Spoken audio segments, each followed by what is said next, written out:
കേരളത്തിലെ ഇടതുപക്ഷ സർക്കാരിൻ്റെ ജനദ്രോഹ തൊഴിലാളി വിരുദ്ധ നയങ്ങൾക്കെതിരെ BMS കേരളത്തിൽ പഞ്ചായത്ത് തലത്തിൽ സംസ്ഥാന വ്യാപകമായി നടത്തുന്ന പദയാത്ര ഈ വരുന്ന 17-ാം തീയതി സെപ്റ്റംബർ 17-ാം തീയതി മുതൽ ഒക്ടോബർ 14 വരെ എല്ലാ പഞ്ചായത്തുകളിലും നടത്താൻ തീരുമാനിച്ചിട്ടുണ്ട്.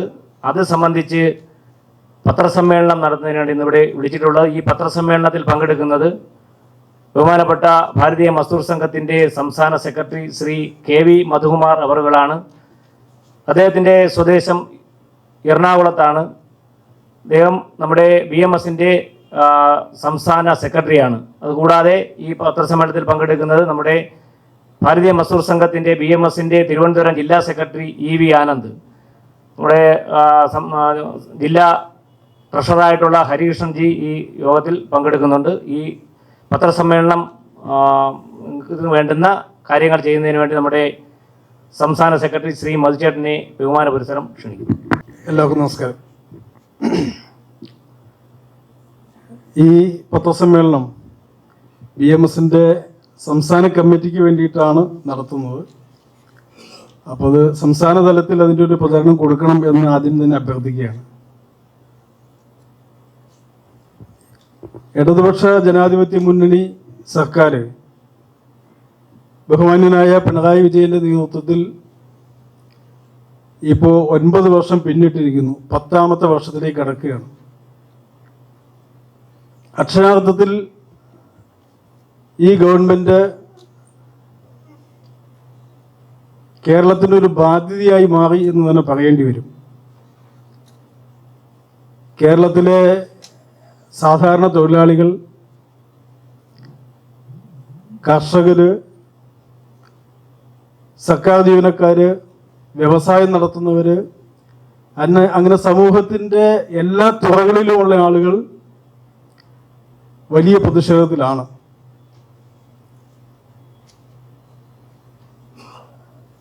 നമുക്കറിയാം, നമ്മുടെ രാജ്യം ഭാരതം ലോകത്തിൽ തന്നെ ഏറ്റവും കൂടുതൽ സാമ്പത്തിക വളർച്ചാ നിരക്ക് കൈവരിച്ചുകൊണ്ടിരിക്കുന്ന ഒരു സമയം. പക്ഷെ നമ്മുടെ കേരളം വല്ലാത്ത കടക്കെണിയിൽ ആഴ്ന്നു പോകുന്ന സ്ഥിതിവിശേഷമാണ് ഇപ്പോൾ നിലവിലുള്ളത്. കേരളത്തിലെ ജനജീവിതം ദുസ്സഹമായി എന്ന് തന്നെ പറയേണ്ടി വരും. ഏറ്റവും പ്രധാനപ്പെട്ട കാര്യം വിലക്കയറ്റമാണ്. ഇന്ന് വിലക്കയറ്റം ഏറ്റവും രൂക്ഷമായിട്ടുള്ള സംസ്ഥാനം കേരളമാണ്. നാഷണൽ ആവറേജ് ഇൻഫ്ലേഷൻ റേറ്റ് 2.07 ദേശീയ തലത്തിൽ. പക്ഷെ കേരളത്തിൽ 9.04 ഇൻഫ്ലേഷൻ റേറ്റ്. ഈ ലാസ്റ്റ് ഓഗസ്റ്റ് മാസത്തെ കണക്കാണ് ഞാൻ പറയുന്നത്. നമ്മുടെ തൊട്ട സംസ്ഥാനമായ തമിഴ്നാടും കർണാടകയും ഒക്കെ തന്നെ കേരളത്തെ അപേക്ഷിച്ച് നല്ല നിലയിൽ വിലക്കയറ്റത്തെ കൈകാര്യം ചെയ്യാൻ കഴിയുന്നുണ്ട്. ആസാം പോലെയുള്ള സംസ്ഥാനം വിലക്കയറ്റത്തിന് പകരം വില കുറവാണ്. -0.66% അവിടുത്തെ ഇൻഫ്ലേഷൻ റേറ്റ്. മൈനസ് റേറ്റാണ്. അപ്പോൾ വിലക്കയറ്റം ഏറ്റവും രൂക്ഷമായി കേരളത്തെ ബാധിച്ചിരിക്കുന്നു. ഈ ഗവൺമെന്റ് അധികാരത്തിൽ വരുമ്പോൾ 1 കിലോ അരിയുടെ വില 25 രൂപയോ 26 രൂപയോ ആയിരുന്നു 9 വർഷം മുന്നേ. ഇന്ന് 1 കിലോ അരി 50 രൂപയ്ക്ക് മുകളിലാണ്. നമുക്കെല്ലാവർക്കും അറിയാം. വെളിച്ചെണ്ണയുടെ വില 125 രൂപയാണ് 1 കിലോ വെളിച്ചെണ്ണയ്ക്ക് ഈ ഗവൺമെന്റ് അധികാരത്തിൽ വരുന്ന സമയത്ത്. ഇന്ന് വെളിച്ചെണ്ണയുടെ വില എത്രയാണ്? 500 രൂപയ്ക്ക് അടുത്ത് വെളിച്ചെണ്ണയുടെ വില ആയിക്കഴിഞ്ഞു. അത് പച്ചക്കറി ആയിക്കോട്ടെ, പലവ്യഞ്ജനമായിക്കോട്ടെ, ഏത് കാര്യം നോക്കിയാലും അതിനെല്ലാം രൂക്ഷമായ വിലക്കയറ്റമാണ് കേരളത്തിൽ. എന്താണ് ഇതിൻ്റെ അടിസ്ഥാന കാരണം? അല്ലേ, നമുക്കറിയാം, കേരളത്തിൽ എല്ലാ സാധനവും എവിടെന്നെങ്കിലും വന്നിട്ട് വേണം. തമിഴ്നാട്ടിൽ നിന്നോ ആന്ധ്രയിൽ നിന്നോ ഒക്കെ വന്നാൽ മാത്രമേ കേരളം വലിയൊരു ഉപഭോക്തൃ സംസ്ഥാനമാണ്. കേരളത്തിൽ കൃഷി ചെയ്ത് മാന്യമായി ജീവിക്കാൻ പറ്റാത്തൊരു സാഹചര്യമുണ്ട്. നമ്മൾ പലപ്പോഴും ചർച്ച ചെയ്തിട്ടുണ്ട്. നെൽകർഷകന് അവൻ്റെ നെല്ല് സംഭരിച്ചാൽ കൃത്യമായി പണം കൊടുക്കാൻ പോലും ഗവൺമെന്റിന് കഴിയുന്നില്ല. നെൽകർഷകര് കൃത്യമായി പണം കിട്ടാത്തതിൻ്റെ പേരിൽ ആത്മഹത്യ ചെയ്ത അനവധി കേസുകൾ നമ്മുടെ കേരളത്തിലുണ്ട്. അപ്പോൾ വിലക്കയറ്റം വളരെ രൂക്ഷമായി നമ്മുടെ കേരളത്തിൽ ബാധിച്ചിരിക്കുന്നു. ഞങ്ങൾ ഉന്നയിക്കുന്ന ഒരു പ്രധാനപ്പെട്ട വിഷയം വിലക്കയറ്റമാണ്. അതുപോലെ തന്നെ ക്ഷേമനിധി, ക്ഷേമ പെൻഷനുകൾ ഈ ഗവൺമെൻറ് അധികാരത്തിൽ വന്ന് ആദ്യം തന്നെ പ്രഖ്യാപിച്ചത് ഞങ്ങൾ അധികാരത്തിൽ വന്നാൽ ഓരോ വർഷവും 100 രൂപ ക്ഷേമനിധി പെൻഷൻ വർദ്ധിപ്പിക്കുമെന്നാണ്. ഇപ്പോൾ ക്ഷേമനിധി പെൻഷൻ 1600 രൂപയാണ്. ഓരോ വർഷവും 100 വെച്ച് വർദ്ധിപ്പിച്ചിരുന്നെങ്കിൽ ഇന്ന് 2500 മുകളിൽ ക്ഷേമ പെൻഷൻ എത്തുമായിരുന്നു. അത് വർദ്ധിപ്പിച്ചില്ല എന്ന് മാത്രമല്ല, ആ 1600 രൂപ പെൻഷൻ പോലും കൃത്യമായി കൊടുക്കുന്നില്ല. അതുപോലെ ക്ഷേമനിധിയിൽ നിന്നുള്ള ആനുകൂല്യങ്ങൾ, ക്ഷേമനിധി ആനുകൂല്യങ്ങൾ കൃത്യമായി ഗവൺമെൻറ് കൊടുക്കേണ്ടതാണ്. ആ ആനുകൂല്യങ്ങൾ ചില ക്ഷേമനിധികളിൽ 3 വർഷമായിട്ട് ആനുകൂല്യങ്ങൾ വിതരണം ചെയ്യുന്നില്ല. ക്ഷേമ പെൻഷനുകൾ, നിർമ്മാണ തൊഴിലാളി ക്ഷേമനിധിയിലെ പെൻഷൻ ഏതാണ്ട് 13 മാസം കുടിശ്ശികയാണ്. ഈ തവണ ഓണത്തിന് കൊടുത്ത 2 പെൻഷൻ കൂടി കഴിച്ചാൽ 13 ക്ഷേമനിധി പെൻഷനുകൾ കേരളത്തിൽ കുടിശ്ശികയാണ്. അപ്പോൾ ക്ഷേമനിധി പെൻഷൻ, ക്ഷേമ പെൻഷനുകൾ അത് കൃത്യമായി സമയാസമയങ്ങളിൽ വർദ്ധിപ്പിച്ച് കൃത്യമായി വിതരണം ചെയ്യണം. കാരണം സാധാരണക്കാരൻ്റെ ഏറ്റവും പ്രധാനപ്പെട്ട ഒരു ആശ്രയം ക്ഷേമ പെൻഷനുകൾ തന്നെയാണ്. അതാണ് ഞങ്ങൾ മറ്റൊരു ആവശ്യം. മിനിമം വേതനം, നമുക്കറിയാം കേരളത്തിലാണ് ഏറ്റവും കൂടുതൽ ലിവിങ് കോസ്റ്റ് ഏറ്റവും കൂടുതൽ കേരളത്തിലാണ്. കേരളത്തിൽ ഇന്നും ഒരു മിനിമം പെൻഷൻ എന്ന് പറയും, മിനിമം ശമ്പളം എന്ന് പറയുന്നത് 15,000 രൂപ 16,000 രൂപയാണ്. ഞങ്ങളുടെ ഒരു ആവശ്യം അത് 27,900 രൂപ എങ്കിലുമാക്കി വർദ്ധിപ്പിക്കണം എന്നുള്ളതാണ്. 27,900 എന്ന് പറഞ്ഞാൽ ഒരു സർക്കാർ ജീവനക്കാരന് കിട്ടുന്ന അടിസ്ഥാന ശമ്പളവും ക്ഷാമബത്തയും ചേരുന്ന തുകയെങ്കിലും ഏറ്റവും താഴെ ശ്രേണിയിലുള്ള ഒരു ഉദ്യോഗസ്ഥന് കിട്ടുന്ന ആ മിനിമം വേതനമെങ്കിലും കേരളത്തിലെ സാധാരണ ഒരു തൊഴിലാളിക്ക് മിനിമം വേതനമായിട്ട് പ്രഖ്യാപിക്കണം എന്നുള്ളതാണ് ഞങ്ങളുടെ മറ്റൊരാവശ്യം. അതുപോലെ നിർമ്മാണ മേഖല, ഏറ്റവും കൂടുതൽ തൊഴിലാളികൾ ജോലി കൊടുക്കുന്ന ഒരു മേഖലയാണ് നിർമ്മാണ മേഖല. നിർമ്മാണ മേഖല ഇന്ന് പൂർണ്ണമായ സ്തംഭനാവസ്ഥയിലാണ്. പ്രധാനപ്പെട്ട കാര്യം അതിൻ്റെ അസംസ്കൃത വസ്തുക്കൾ ലഭ്യമല്ല, മണൽ ലഭ്യമല്ല, അതിൻ്റെ സിമെൻറ്റ്, കമ്പി അതുപോലുള്ള കാര്യങ്ങൾക്ക് ഭയങ്കരമായ വിലക്കയറ്റം. അതുപോലെ തന്നെ ഗവൺമെൻറ്റിൻ്റെ ഇടപെടലുകൾ, ഭൂമി നികുതി ഗണ്യമായി വർദ്ധിപ്പിച്ചു. വീട് പണിയാനുള്ള അപേക്ഷാ ഫീസ് നമുക്ക് അതിശയം തോന്നും 1000 മടങ്ങാണ് വർദ്ധിപ്പിച്ചത്. ഒരു വീട് പണിയാൻ വേണ്ടി നമ്മളൊരു അപേക്ഷ കൊടുക്കണമെങ്കിൽ പണ്ട് 300 രൂപയോ 350 രൂപയോ കൊടുത്താൽ കിട്ടുമായിരുന്നത് ഇന്ന് ഇതിൻ്റെ 1000 മടങ്ങ് വർദ്ധിപ്പിച്ചാണ് ഗവൺമെൻറ് തീരുമാനിച്ചിരിക്കുന്നത്. നികുതി ഓരോ വർഷവും 5% വർദ്ധിപ്പിക്കണം എന്നുള്ളൊരു പ്രഖ്യാപിത ലക്ഷ്യമായിട്ടാണ് ഗവൺമെൻറ് പോകുന്നത്. ഓരോ വർഷവും 5% നികുതിയും ഫീസും വർദ്ധിപ്പിക്കുക, അത് ഗവൺമെൻറ് പ്രഖ്യാപിതമായ നയമാണ്. അപ്പോൾ ഇതെല്ലാം ആത്യന്തികമായി ബാധിക്കുന്നത് സർവ്വസാധാരണക്കാരെയാണ്. നിർമ്മാണ തൊഴിലാളികൾക്ക് അക്ഷരാർത്ഥത്തിൽ ഇന്ന് ജോലിയില്ലാത്ത ഒരു പരിസ്ഥിതി നമ്മുടെ കേരളത്തിലുണ്ട്. മണല്, നമുക്കറിയാം മണല് ഈ കഴിഞ്ഞ വെള്ളപ്പൊക്കം വന്ന സമയത്ത് നമ്മുടെ നദികളെല്ലാം ആവശ്യത്തിലധികം മണല് സംഭരിച്ചു കഴിഞ്ഞു. ഇന്നിപ്പോൾ പരിസ്ഥിതി പ്രവർത്തകർ പോലും ആവശ്യപ്പെടുന്നത് പുഴയിൽ അടിഞ്ഞുകൂടിയ മണൽ നീക്കം ചെയ്യണമെന്നാണ്. പക്ഷെ ഇതുവരെ കേരളത്തിൽ എവിടെ ഒരു സ്ഥലത്ത് പോലും ഈ മണൽ വാരാനുള്ളൊരു തീരുമാനം ഗവൺമെൻറ് എടുത്തിട്ടില്ല. മണൽ വാരാനുള്ള തീരുമാനം എടുക്കാത്തത് ഞങ്ങൾ സംശയിക്കുന്നത് അത് കോറി മാഫിയയുടെ ശക്തമായ ഇടപെടലാണ്. കാരണം കേരളത്തിൽ കോറി മാഫിയ അതിശക്തമാണ്. ആ കോറി മാഫിയ ഉൽപ്പാദിപ്പിക്കുന്ന കരിങ്കല്ലും അതിൻ്റെ മണലും ഒക്കെയാണ് കേരളത്തിൽ വ്യാപകമായി ഉപയോഗിക്കുന്നത്. മണൽ വരാൻ അനുവദിച്ചാൽ ഈ കോറി മാഫിയയ്ക്ക് വലിയ ക്ഷീണം വരും. അതുകൊണ്ട് കോറി മാഫിയയുടെ സ്വാധീനത്തിന് വഴങ്ങിയിട്ടാണ് ഈ മണൽ വാരൽ പുനരാരംഭിക്കാത്തത്. അതുകൊണ്ട് മണൽ വാരുന്ന തൊഴിലാളികൾക്കും നിർമ്മാണ മേഖലയിലും മണലിൻ്റെ വലിയ ഒരു ഷോർട്ടേജ് ഉണ്ട്. അത് പരിഹരിക്കണം എന്നുള്ളതാണ് ഞങ്ങൾ മറ്റൊരു ആവശ്യം. ചുമട്ടുതൊഴിലാളികൾ, സത്യം പറഞ്ഞാൽ കേരളത്തിലെ ഈ സർക്കാരിന് ഒരു നയാ പൈസ പോലും ചെലവില്ലാതെ ആയിരക്കണക്കിന് ആളുകൾ ജോലി ചെയ്ത് ഉപജീവനം നടത്തുന്ന ഒരു മേഖലയാണ് ചുമട്ടുതൊഴിലാളി മേഖല. ഇന്ന് ആ ചുമട്ടുതൊഴിലാളി മേഖലയിൽ ചുമട്ടുതൊഴിലാളികൾക്ക് ജോലിയുമില്ല, കൂലിയുമില്ലാത്ത വല്ലാത്തൊരു ഭീകരാവസ്ഥയുണ്ട്. അതുകൊണ്ട് ആ മേഖലയിൽ സജീവമായി ഗവൺമെൻറ് ഇടപെടണം. സ്കീം വർക്കേഴ്സ്, അംഗൻവാടി, ആശ, മിഡ് ഡേ മീൽ, ആ സ്കീം വർക്കേഴ്സ് ഒരുപക്ഷെ കേരളത്തിൽ ഏറ്റവും കൂടുതൽ ജോലി ചെയ്യുന്ന ഒരു വിഭാഗം അവരാണ്. പക്ഷെ അവരുടെ പ്രശ്നത്തിൽ ഗവൺമെൻറ് ഇടപെടുന്നില്ല. നമുക്കറിയാം ഇവിടെ സെക്രട്ടേറിയറ്റ് പഠിക്കൽ തന്നെ നിരന്തരമായി അവർ സമരം ചെയ്യുന്നുണ്ട്. പക്ഷെ അവരുടെ പ്രശ്നത്തിൽ ക്രിയാത്മകമായി ഇടപെടാനോ പരിഹരിക്കാനുള്ള ഒരു നിലപാട് സംസ്ഥാന ഗവൺമെൻറ് സ്വീകരിക്കുന്നില്ല. യഥാർത്ഥത്തിൽ അവരെ സർക്കാർ ജീവനക്കാർക്ക് തത്തുല്യമായ അംഗീകാരം കൊടുത്ത് അവർക്ക് അതിനുള്ള ശമ്പളവും ആനുകൂല്യങ്ങളും കൊടുക്കേണ്ടതാണ്. കാരണം അവർക്ക് അത്രമാത്രം ജോലിഭാരമുണ്ട്. അവരെ ആ സ്കീം വർക്കേഴ്സിനെ സർക്കാർ ജീവനക്കാരായി അംഗീകരിക്കണം എന്നുള്ള ഒരാവശ്യമാണ് ഞങ്ങൾ മുന്നോട്ട് വയ്ക്കുന്നത്. പരമ്പരാഗത വ്യവസായങ്ങൾ കേരളത്തിൽ വലിയൊരു വിഭാഗം ആളുകൾ ജോലി ചെയ്തുകൊണ്ടിരുന്ന ഒരു മേഖലയാണ് പരമ്പരാഗത വ്യവസായങ്ങൾ. കശുവണ്ടി, കയർ, കൈത്തറി, കള്ളുചെത്ത് വ്യവസായം, അത്തരം മേഖലകളിൽ ജോലി ചെയ്യുന്ന ആളുകൾ ഒക്കെ ഇന്ന് വലിയ പ്രതിസന്ധിയിലാണ്. കൊല്ലത്ത് കശുവണ്ടി മേഖലയിൽ ഏതാണ്ട് 80% കശുവണ്ടി ഫാക്ടറികളും പൂട്ടിപ്പോയി. കശുവണ്ടി ഫാക്ടറികൾ നടത്തിക്കൊണ്ടിരുന്ന ഉടമകൾ ആത്മഹത്യ ചെയ്യുന്നു. കശുവണ്ടി ഫാക്ടറികൾ നടത്തിക്കൊണ്ടുപോകാൻ പറ്റാത്തൊരു സ്ഥിതിയുണ്ട്. ഗവൺമെൻറ്റിൻ്റെ ഒരു സപ്പോർട്ടും അത്തരം കാര്യങ്ങൾ കിട്ടുന്നില്ല. ആലപ്പുഴയിലെ കയർ മേഖല സുവർണ്ണ നൂലെന്നാണ് അറിയപ്പെട്ടുകൊണ്ടിരുന്നത്. ഏറ്റവും കൂടുതൽ വിദേശ നാണ്യം നമ്മുടെ രാജ്യത്തിന് നേടിക്കൊടുത്തുകൊണ്ടിരുന്നൊരു മേഖലയാണ്. ഇന്ന് ആ കയർ മേഖലയിൽ ഒരു പരിഷ്കരണത്തിനും ഗവൺമെൻറ് മുന്നോട്ട് വരുന്നില്ല. അതുപോലെ കള്ളുചെത്ത് വ്യവസായം ഇന്ന് ഏതാണ്ട് പൂർണ്ണമായ തകർച്ചയിലാണ് കേരളത്തിൽ. ഈ ബാറുകളുടെ അതിപ്രസരം മൂലം കള്ളിയത്ത് മേഖല വല്ലാതെ നാമാവശേഷമായിക്കൊണ്ടിരിക്കുക. അവിടെയും കള്ളിയത്ത് മേഖലയോട് വലിയൊരു വൈര്യനിര്യാതന ബുദ്ധിയോടുകൂടി ഗവൺമെൻറ് പ്രവർത്തിക്കുക. കാരണം വലിയ ബാർ മാഫിയയുടെ സ്വാധീനത്തിൽ വഴിയാണ്. ഭരിക്കുന്ന പാർട്ടിക്കും ഗവൺമെൻറ്റിനും ഒക്കെ വലിയ സംഭാവന കിട്ടുന്നത് ബാർ മുതലാളിമാരിൽ നിന്നാണ്. പാവം കള്ളിയത്ത് വ്യവസായ തൊഴിലാളികൾക്ക് അത്രയും തുകയൊന്നും ആളുകൾ കൊടുക്കാൻ പറ്റില്ല. അതുകൊണ്ട് ആ മേഖല കടുത്ത അവഗണന നേരിടുകയാണ്. അതുകൊണ്ട് പരമ്പരാഗത വ്യവസായങ്ങളെ സംരക്ഷിക്കണം. പൊതുമേഖലകൾ കേരളത്തിൽ ഏതാണ്ട് 150-ൽ പരം പൊതുമേഖലകൾ പ്രവർത്തിക്കുന്നുണ്ട്. ഈ പൊതുമേഖലാ സ്ഥാപനങ്ങളിൽ വിരലിൽ എണ്ണാവുന്ന സ്ഥാപനങ്ങൾ മാത്രമേ ലാഭകരമായി പ്രവർത്തിക്കുന്നുള്ളൂ. ബാക്കിയെല്ലാം നഷ്ടത്തിൽ നിന്ന് നഷ്ടത്തിലേക്ക് പോയിക്കൊണ്ടിരിക്കുകയാണ്. ആ പൊതുമേഖലയെ സംരക്ഷിക്കാനുള്ള നിലപാട് ഗവൺമെൻറ് എടുക്കുന്നില്ല. KSRTC, KSEB, ഇപ്പോൾ KSFE അതുപോലുള്ള സ്ഥാപനങ്ങളൊക്കെ തന്നെ അതിൻ്റെ ഒരു തകർച്ചയുടെ വക്കിലെത്തി നിൽക്കുകയാണ്. അപ്പോൾ പൊതുമേഖലാ വ്യവസായങ്ങളെ സംരക്ഷിക്കണം.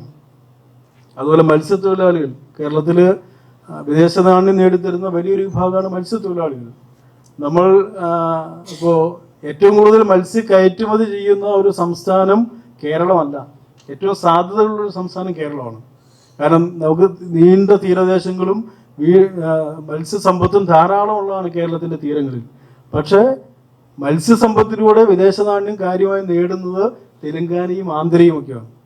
അവിടെ ഗവൺമെൻറ്റിൻ്റെ ശക്തമായ ഇടപെടൽ കൊണ്ട്, ഗവൺമെൻറ്റിൻ്റെ സഹായം കൊണ്ട് അത്തരം മേഖലകളിൽ കാര്യമായി മുന്നോട്ട് പോകാൻ ആ ഗവൺമെൻറ്റുകൾക്ക് കഴിയുന്നുണ്ട്.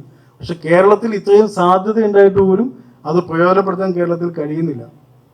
ആഴക്കടൽ മത്സ്യബന്ധനം സാധാരണ മത്സ്യത്തൊഴിലാളികളെ സംബന്ധിച്ച് വലിയ ആശങ്ക ഉണ്ടാക്കുന്ന കാര്യമാണ്.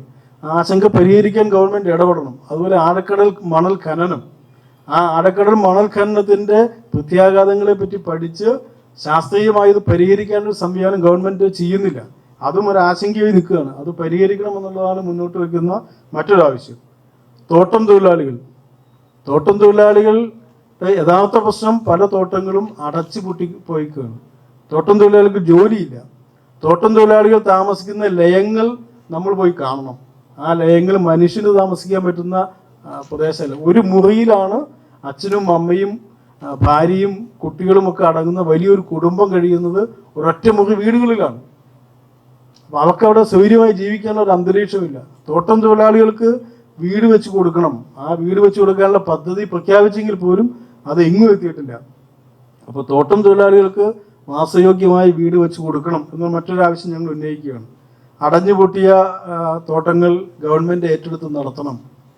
ഞാൻ ആദ്യം സൂചിപ്പിച്ച് നെല്ലിൻ്റെ താങ്ങുവില ഗവൺമെൻറ് നേരിട്ട് കൊടുക്കണം. PRS വായ്പ വഴി കൊടുത്താൽ അത് ഈ നെൽ കർഷകരെ സംബന്ധിച്ച് ഏറ്റവും അവരെ ദോഷകരമായി ബാധിക്കുകയാണ്. കാരണം വായ്പ കൃത്യമായി ഗവൺമെൻറ് അടച്ചില്ലെങ്കിൽ അവരുടെ സിവിൽ സ്കോറിനെ ബാധിക്കുന്നു. സിവിൽ സ്കോർ നെഗറ്റീവായാൽ പിന്നെ അവർക്ക് ബാങ്കുകൾ ലോൺ കൊടുക്കില്ല. വീണ്ടും കൃഷി ഇറക്കാനുള്ള പണം അവർക്ക് കിട്ടില്ല. അപ്പോൾ ഗവൺമെൻറ് നെല്ല് സംഭരിക്കുകയാണെങ്കിൽ നെല്ലിൻ്റെ വില വായ്പയല്ലാതെ തന്നെ നേരിട്ട് പണമായിട്ട് നെൽ കർഷകർ കൊടുക്കണം. എന്നാൽ മാത്രമേ അതുകൊണ്ട് എന്തെങ്കിലും പ്രയോജനം നെൽ കർഷകർക്ക് ഉണ്ടാവുള്ളൂ. അതുപോലെ തൊഴിലുറപ്പ് പദ്ധതി ഏറ്റവും വിപ്ലവകരമായ ഒരു പദ്ധതിയാണ് തൊഴിലുറപ്പ് പദ്ധതി. പക്ഷെ അത് ഇന്ന് നടക്കുന്നത് കേന്ദ്ര വിഹിതത്തിൻ്റെ മാത്രം അടിസ്ഥാനത്തിലാണ്. ഞങ്ങൾ മുന്നോട്ട് വയ്ക്കുന്ന ഒരു ആശയം, കേന്ദ്രം കൊടുക്കുന്ന അതേ തുക സംസ്ഥാന ഗവൺമെൻറ്റും കൊടുത്ത് ഈ തൊഴിലുറപ്പ് പദ്ധതി കേരളത്തിന് അനുയോജ്യമായ ഒരു സംവിധാനമാക്കി മാറ്റണം. കേരളത്തിന് പ്രത്യുൽപാദനപരമായി ധാരാളം ഗുണം കിട്ടുന്ന ഒരു പദ്ധതിയായി ഈ തൊഴിലുറപ്പ് പദ്ധതിയെ മാറ്റണം. തൊഴിലുറപ്പ് തൊഴിലാളികൾക്കും മിനിമം വേതനം കിട്ടാനുള്ള സംവിധാനം ഉണ്ടാവണം. അതുപോലെ ദേവസ്വം ജീവനക്കാർ തിരുവിതാംകൂർ ദേവസ്വം ബോർഡും ഗുരുവായൂർ ദേവസ്വവും ഒഴിച്ചാൽ ബാക്കി ദേവസ്വം ബോർഡിലെ ജീവനക്കാരുടെ സ്ഥിതിയൊക്കെ വളരെ ദയനീയമാണ്. അവർക്ക് സർക്കാർ ജീവനക്കാർക്ക് തത്തുല്യമായ ശമ്പളവും ആനുകൂല്യങ്ങളും കൊടുക്കണം. ഇന്നിപ്പോൾ മലബാർ ദേവസ്വം, കൊച്ചിൻ ദേവസ്വം, അവിടെയൊക്കെ ജീവനക്കാർ അക്ഷരാർത്ഥത്തിൽ പട്ടിണിയുടെ വക്കീലാണ്. അവർ ദേവസ്വം ജീവനക്കാരാണ്, പക്ഷെ അവർക്ക് ആനുകൂല്യങ്ങളോ ശമ്പളമോ കിട്ടുന്നില്ല. അപ്പോൾ അതുകൊണ്ട് ദേവസ്വം ജീവനക്കാർക്ക് മുഴുവൻ സർക്കാർ ജീവനക്കാർക്ക് തത്തുല്യമായ ശമ്പളവും ആനുകൂല്യങ്ങളും കൊടുക്കണം. 8 മണിക്കൂർ ജോലി. നമ്മൾ കേരളത്തിലാണ് ജീവിക്കുന്നത്. കേരളത്തിലാണ് ഏറ്റവും കൂടുതൽ ട്രേഡ് യൂണിയൻ പ്രവർത്തനം നടക്കുന്ന ഒരു സ്ഥലം. പക്ഷെ കേരളത്തിൽ പോലും 8 മണിക്കൂർ ജോലി എന്നുള്ളത് പല സ്ഥലത്തും നടക്കുന്നില്ല. കേരളത്തിലെ ഷോപ്പുകളിൽ ജോലി ചെയ്യുന്ന ആളുകൾ, കേരളത്തിലെ ഫാക്ടറികളിൽ ജോലി ചെയ്യുന്ന ആളുകൾ പലരും 8 മണിക്കൂറിലധികം 10 മണിക്കൂറും 11 മണിക്കൂറും ഒക്കെ ജോലി ചെയ്യേണ്ട സാഹചര്യം ഇന്ന് കേരളത്തിലുണ്ട്. കേരളത്തിലെ രണ്ടാമത്തെ പൊതുമേഖലാ സ്ഥാപനമായിട്ടുള്ള KSEB-യിൽ 12 മണിക്കൂറും 13 മണിക്കൂറും ഒക്കെയാണ് KSEB-യിലെ ജീവനക്കാരിന്ന് ജോലി ചെയ്യേണ്ടി വരുന്നത്. 8 മണിക്കൂർ ജോലി എന്നുള്ളത് ലോകം അംഗീകരിച്ച തത്വമാണ്. അത് കേരളത്തിൽ പൂർണ്ണമായും നടപ്പാക്കണമെന്നുള്ളൊരു ആവശ്യം ഞങ്ങൾ ഉന്നയിക്കുകയാണ്. അതുപോലെ സമഗ്രമായൊരു തൊഴിൽ നയം. ഒരു തൊഴിലാളി വർഗത്തിൻ്റെ പേരിൽ അധികാരത്തിൽ നിന്നൊരു ഗവൺമെൻറ്റാണ് കേരളം ഭരിക്കുന്നത്. പക്ഷെ ആ ഗവൺമെൻറ് ഇതുവരെയായിട്ട് സമഗ്രമായൊരു തൊഴിൽ നയം പ്രഖ്യാപിച്ചിട്ടില്ല. അതുകൊണ്ട് സമഗ്രമായൊരു തൊഴിൽ നയം പ്രഖ്യാപിക്കണം എന്നുള്ളതാണ് മറ്റൊരു ആവശ്യം. സ്റ്റാറ്റ്യൂട്ടറി പെൻഷൻ പുനഃസ്ഥാപിക്കണം. ഈ ഗവൺമെൻറ് കഴിഞ്ഞ വട്ടവും അതിനു മുമ്പത്തെ വട്ടവും ഒക്കെ തെരഞ്ഞെടുപ്പിൽ കൊടുത്തൊരു പ്രധാന മുദ്രാവാക്യം സ്റ്റാറ്റ്യൂട്ടറി പെൻഷൻ പുനഃസ്ഥാപിക്കുമെന്നുള്ളതാണ്. പക്ഷേ ഇപ്പോൾ 9 വർഷം കഴിഞ്ഞ് 10-ാം വർഷത്തിൽ കടക്കുകയാണ്. ഗവൺമെൻറ്റിൻ്റെ കാലാവധി അതാണ്ട് തീരാൻ പോവുകയാണ്. പക്ഷേ ഇതുവരെ സ്റ്റാറ്റ്യൂട്ടറി പെൻഷൻ നടപ്പാക്കുന്ന ഒരു ഘട്ടത്തിലേക്ക് ഗവൺമെൻറ് പോയിട്ടില്ല. അതുകൊണ്ട് ജീവനക്കാർക്ക് സ്റ്റാറ്റ്യൂട്ടറി പെൻഷൻ നടപ്പാക്കണം എന്നുള്ളതാണ് മറ്റൊരു പ്രധാനപ്പെട്ട ആവശ്യം. സംസ്ഥാന സർക്കാർ ജീവനക്കാർക്ക്, സംസ്ഥാന പൊതുമേഖലാ ജീവനക്കാർക്ക് അവർക്ക് കൃത്യമായ സമയത്ത് ശമ്പള പരിഷ്കരണം നടപ്പാക്കുന്നില്ല. സംസ്ഥാന സർക്കാർ ജീവനക്കാർക്ക് 2024 ജൂലൈ മാസം പുതിയ ശമ്പള ഘടന നടപ്പിൽ വരേണ്ടതാണ് കേരളത്തിൽ. 1 വർഷം കഴിഞ്ഞു. ഇതുവരെ സംസ്ഥാന സർക്കാർ ജീവനക്കാർക്ക് വേണ്ടിയിട്ടുള്ള പേ കമ്മീഷൻ പ്രഖ്യാപിക്കപ്പെട്ടിട്ടില്ല. KSEB അടക്കമുള്ള സംസ്ഥാന പൊതുമേഖലാ സ്ഥാപനങ്ങളിൽ ശമ്പള പരിഷ്കരണം നടന്നിട്ടില്ല. KSEB, KSFE പോലുള്ള സ്ഥാപനങ്ങളിൽ നടന്നിട്ടില്ല. അത് അടിയന്തരമായി നടക്കണം. ക്ഷാമബത്ത ഗവൺമെൻറ് പ്രഖ്യാപിക്കുന്നത് വിലക്കയറ്റത്തിനനുസരിച്ച് ആളുകൾക്ക് അത് വിലക്കയറ്റത്തെ കോമ്പൻസേറ്റ് ചെയ്യാൻ വേണ്ടിയിട്ടാണ് ക്ഷാമബത്ത അനുവദിക്കുന്നത്. ഇന്നിപ്പോൾ 14%, 15%, 20% ഒക്കെ ഓരോ സ്ഥാപനങ്ങളിലും ക്ഷാമബത്ത കുടിശ്ശികയാണ്.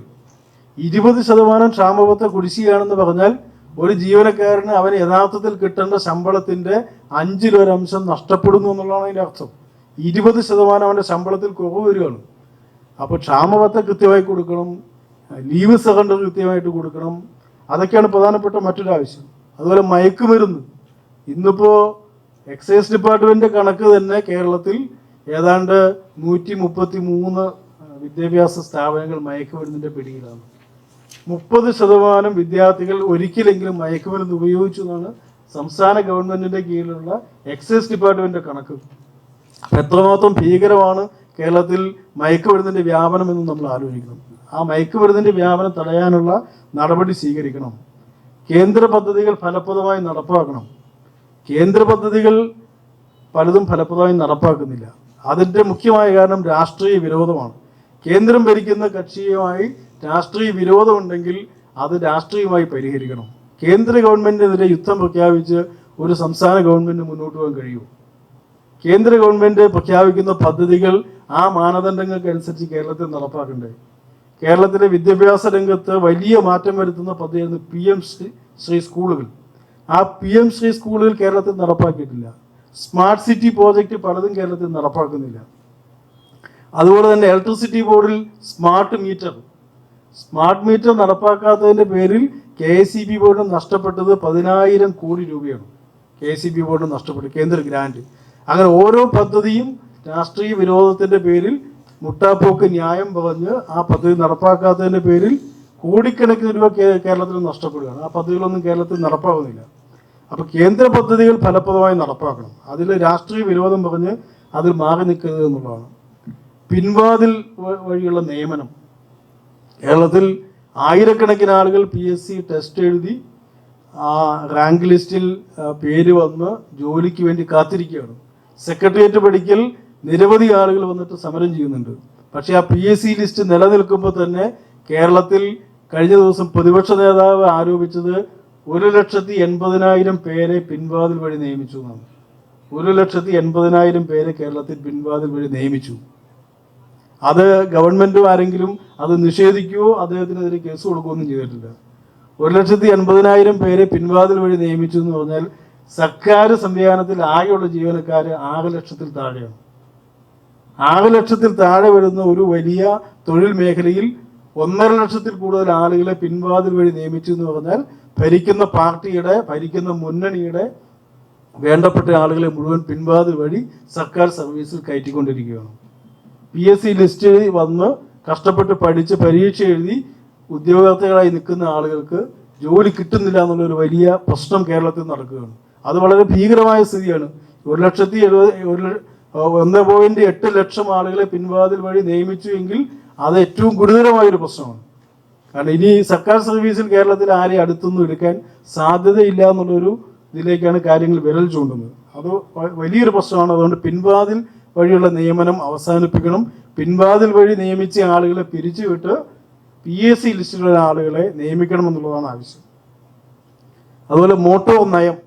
കേരളത്തിൽ പലപ്പോഴും വളരെ സജീവമായ ചർച്ചകൾ മോട്ടോർ നയത്തെ സംബന്ധിച്ചാണ്. കേരളത്തിൽ പ്രൈവറ്റ് ബസ്സും സർവീസും KSRTC തമ്മിൽ പലപ്പോഴും യുദ്ധത്തിലാണ്. KSRTCയും ടാക്സി ജീവനക്കാരും തമ്മിൽ പലപ്പോഴും യുദ്ധത്തിലാണ്. അപ്പോൾ സമഗ്രമായൊരു മോട്ടോർ നയം കേരളത്തെ സംബന്ധിച്ചില്ല. അപ്പോൾ പരസ്പരം ഏറ്റുമുട്ടലില്ലാതെ കൃത്യമായ നയം ഗവൺമെൻറ് എല്ലാവരുമായിട്ട് ചർച്ച ചെയ്ത് രൂപപ്പെടുത്തണം. സമഗ്രമായൊരു മോട്ടോർ നയം വേണം. ഫെയർ വേജസ് ആക്ട് കേരളത്തിൽ വരണം. മിനിമം വേതന നിയമം പോലെ തന്നെ അത്യാവശ്യം ആളുകൾക്ക് ജീവിക്കാൻ പറ്റുന്ന നിലയിലുള്ള ഒരു ഫെയർ വേജസ് പ്രഖ്യാപിക്കാൻ പറ്റുന്ന ഒരു ഫെയർ വേജസ് നിയമം കേരളത്തിൽ വരണം. ഇന്നിപ്പോൾ മോട്ടോർ മേഖലയിലാണ് ഒരു ഫെയർ വേജസ് ആക്ട് ഉള്ളത്. മറ്റൊരു തൊഴിൽ മേഖലയിലും ഫെയർ വേജസ് ഇല്ല. അപ്പോൾ മിനിമം വേതനം, ഫെയർ വേജസ്, അതിൻ്റെ അടുത്ത ഘട്ടമാണ് ലിവിങ് വേജസ്. അപ്പോൾ പുരോഗതി പ്രാപിച്ച ജനസമൂഹങ്ങളൊക്കെ ഇന്ന് ലിവിങ് വേജസിൻ്റെ അപ്പുറത്തുള്ള വേതനം കൊടുത്തുകൊണ്ടിരിക്കുകയാണ്. നമ്മളിപ്പോൾ മിനിമം വേതനത്തിൻ്റെ മുകളിലേക്ക് പോയിട്ടില്ല എന്നുള്ളതാണ് യാഥാർത്ഥ്യം. അപ്പോൾ ഫെയർ വേജസ് കേരളത്തിൽ നടപ്പാക്കണം. ESI ഹോസ്പിറ്റലുകളൊക്കെ കാര്യക്ഷമമായി നടക്കണം. ESI ഹോസ്പിറ്റലുകൾ നടത്താൻ ആളൊന്നിന് ഒരു തുക നിശ്ചയിച്ച് കേന്ദ്ര ESI ബോർഡ് സംസ്ഥാന ഗവൺമെന്റിനെ ഏൽപ്പിക്കുന്നതാണ്.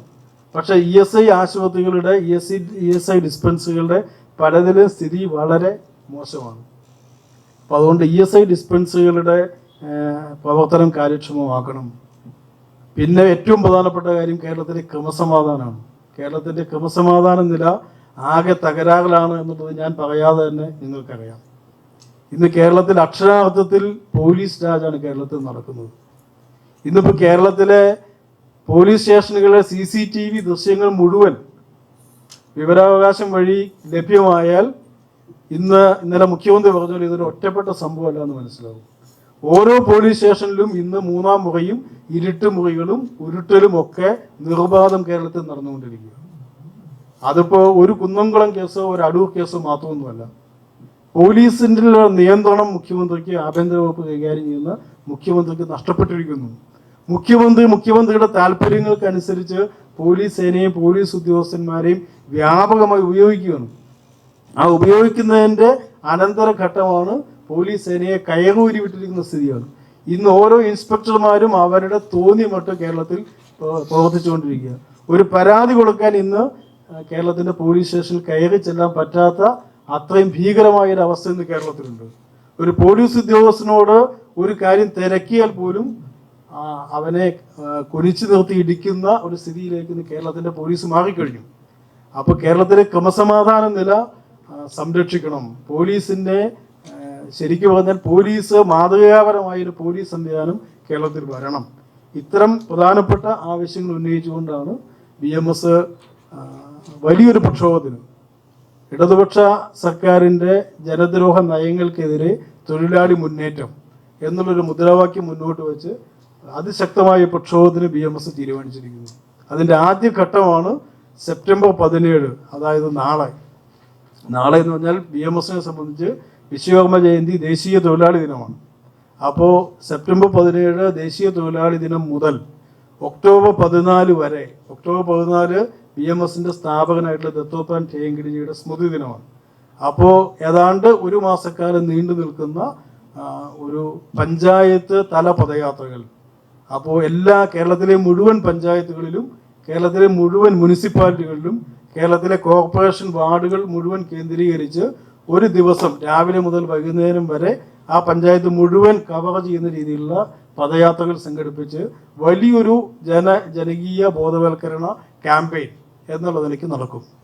അതുപോലെ തന്നെ അതിൻ്റെ തുടർച്ചയായിട്ട് BMSന്റെ മേഖലാ കമ്മിറ്റികളുടെ നേതൃത്വത്തിൽ മേഖലകളിലും ജില്ലാ സംവിധാനത്തിലും അതിൻ്റെ ഒരു സമാപനം എന്ന നിലയ്ക്ക് സംസ്ഥാനത്ത് സെക്രട്ടേറിയറ്റിലേക്ക് വലിയ തൊഴിലാളി മാർച്ചും പ്രതിഷേധവും ഒക്കെ നടക്കാൻ പോകുന്നു. അതിൻ്റെ ഒരു മുന്നോടിയായിട്ടാണ് ഇപ്പോൾ ഈ പഞ്ചായത്ത് തല പദയാത്ര നടക്കുന്നത്.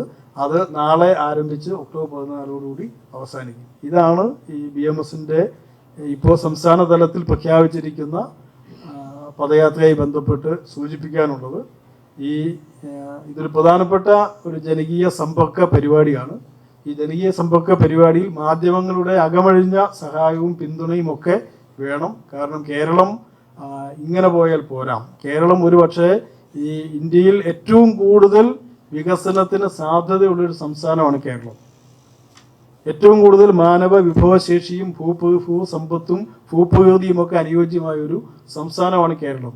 ഇന്ന് കേരളത്തിലെ സ്ഥിതി, ഇന്ന് കേരളത്തിൽ വിദ്യാഭ്യാസത്തിനും ജോലിക്കും ഒക്കെയായി ആളുകളെല്ലാവരും പുറത്തേക്ക് പോയിക്കൊണ്ടിരിക്കുക. ഒരാളുകളും കേരളത്തിൽ നിന്ന് ജീവിക്കാൻ താല്പര്യപ്പെടുന്നില്ല. ഒരു 10 വർഷം കഴിഞ്ഞാൽ ഒരു പക്ഷേ കേരളത്തിൽ മുതിർന്ന പൗരന്മാർ മാത്രം ജീവിക്കുന്ന ഒരു സംസ്ഥാനമായി മാറും എന്നാണ് കണക്കുകൾ പറയുന്നത്.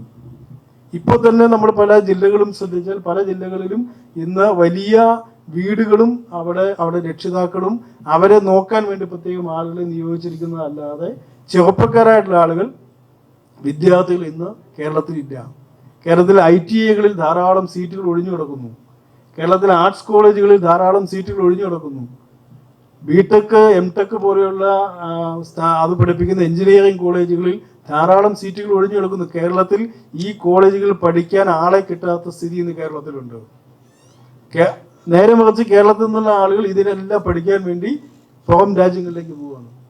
പഠിച്ച് പാസ്സായ ആളുകൾ ജോലിക്ക് വേണ്ടി പുറത്തേക്കുവാണ്. കാരണം അവർക്ക് ജോലി എടുക്കാൻ പറ്റുന്ന ഒരു അന്തരീക്ഷം കേരളത്തിലില്ല. വ്യവസായ സൗഹൃദ സംസ്ഥാനമാണ് എന്ന് പറയുമ്പോഴും കേരളത്തിൽ ഒരു വ്യവസായം പോലും പുതുതായി വരുന്നില്ല. 10 പേർക്ക് തൊഴിൽ കൊടുക്കുന്ന ഒരു സ്ഥാപനം കേരളത്തിൽ വരുന്നില്ല. അപ്പം അതുകൊണ്ട് വ്യവസായ സൗഹൃദ സംസ്ഥാനമായിട്ട് കേരളത്തെ മാറ്റണം. വ്യവസായങ്ങൾ വരാൻ പറ്റുന്ന അടിസ്ഥാന സൗകര്യങ്ങൾ കേരളത്തിൽ ഒരുക്കണം. വ്യവസായികൾക്ക് ട്രേഡ് യൂണിയനുകൾ എതിരാണെന്നുള്ള കിംവദന്തി ആ ഒരു പ്രചരണം അവസാനിപ്പിക്കണം. കാരണം നമ്മളിന്ന് പരിശോധിക്കുമ്പോൾ കഴിഞ്ഞ ഒരു 20 വർഷത്തെ കണക്കെടുത്താൽ ട്രേഡ് യൂണിയന്റെ ഇടപെടൽ കൊണ്ട് പൂട്ടിപ്പോയ സ്ഥാപനങ്ങൾ ചൂണ്ടിക്കാണിക്കാൻ പറ്റില്ല. ട്രേഡ് യൂണിയന്റെ സമരം കൊണ്ട് പൂട്ടിപ്പോയ സ്ഥാപനങ്ങൾ ഇല്ല എന്നൊന്നും ഞാൻ പറയുന്നില്ല. പക്ഷെ കഴിഞ്ഞ 15-20 വർഷത്തെ കണക്കെടുത്താൽ ട്രേഡ് യൂണിയനുകളൊക്കെ വല്ലാതെ മാറി. ഇന്ന് ട്രേഡ് യൂണിയനുകൾ സ്ഥാപനങ്ങൾ നടത്താൻ വേണ്ടിയിട്ടും സ്ഥാപനങ്ങൾ നിലനിൽക്കാൻ വേണ്ടി പ്രവർത്തിക്കുകയാണ്. അപ്പോൾ ട്രേഡ് യൂണിയനുകളല്ല കേരളത്തിലെ വ്യവസായം വരാത്തതിൻ്റെ അടിസ്ഥാന കാരണം ഗവൺമെന്റിന്റെ നിലപാടുകളും നയങ്ങളുമാണ്. ഒരു വ്യവസായം വരണമെങ്കിൽ അതിനു വേണ്ട അടിസ്ഥാന സൗകര്യങ്ങൾ സംസ്ഥാന ഗവൺമെന്റ് ഒരുക്കണം. അതിനുവേണ്ട അനുമതികളും ഒക്കെ കൊടുക്കാൻ യുദ്ധകാല അടിസ്ഥാനത്തിൽ ഗവൺമെന്റ് പ്രവർത്തിക്കണം. കേരളത്തിൽ നമുക്കറിയാം, കിറ്റക്സ് കേരളത്തിൽ നിന്ന് തെലങ്കാനയിലേക്ക് പോയി. എന്താ കാരണം? കിറ്റക്സിനോട് സംസ്ഥാന ഗവൺമെന്റിന്റെയും പ്രത്യേകിച്ച് സ്ഥലം MLAയുടെയും വ്യവസായ വകുപ്പ് മന്ത്രിയുടെയും ഒക്കെ സമീപനം കൊണ്ടാണ് ആ സംഭവം ഉണ്ടായത്. അദ്ദേഹം തെലങ്കാനയിൽ പോയി അവിടെ വ്യവസായ സ്ഥാപനം തുടങ്ങി. കണക്കുകൾ പറയുന്ന 30,000 പേർക്ക് തൊഴിൽ കൊടുക്കുന്ന സ്ഥാപനം തെലങ്കാനയിൽ തുടങ്ങി എന്നുള്ളത്. അപ്പോൾ കേരളത്തിൽ ഇതെല്ലാം സാധ്യമാണ്. പക്ഷെ ഗവൺമെന്റിന്റെ നിലപാട് മാറ്റണം. ഭരിക്കുന്ന പാർട്ടി വ്യവസായ സൗഹൃദ അന്തരീക്ഷത്തിലേക്ക് വരണം.